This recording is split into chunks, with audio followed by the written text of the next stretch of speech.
We're joined here with head coach Jim Penders. Huskies win the series here on the road against Cincinnati 8-5. Coach, you've had a lot of great series wins this year against top 25 teams, but I don't know if there's a better series win than this one, coming with all the injuries coming in the series. No, I haven't been this proud of our team in a long time. They battled. Our guys just really fought. We don't have our 3 and 4 hitters.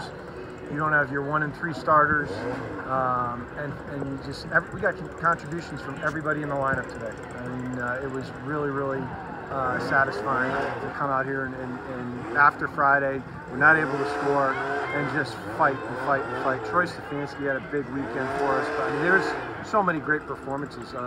Just everybody stepping up. One guy doesn't get it done, the next guy did.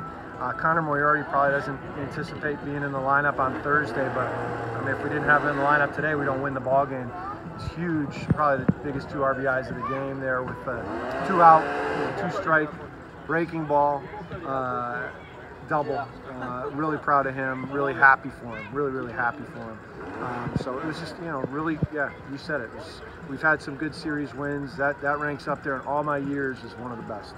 Can you talk about your early approaches there against Aldridge? You guys had really solid at-bats to get some runs early. It seemed even when you weren't getting runs in the middle of the game, you guys were putting together solid at-bats. Yeah, again, Coach Horgan, really great scouting report. I mean, I don't know how many assistant coaches in the country are going to watch entire games, that guys throw. He does.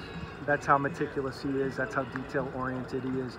And then he calls the information down to little bite-sized nuggets that the guys can digest.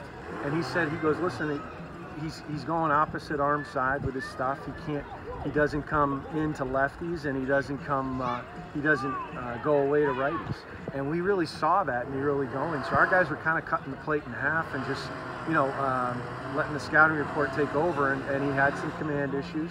We laid off some of his good stuff down in the zone, and finally got to him. He stayed in the game a little too long for my liking. Left a lot of guys on base early, but Cincinnati knew they were in for a tussle, I think, by our early at-bats.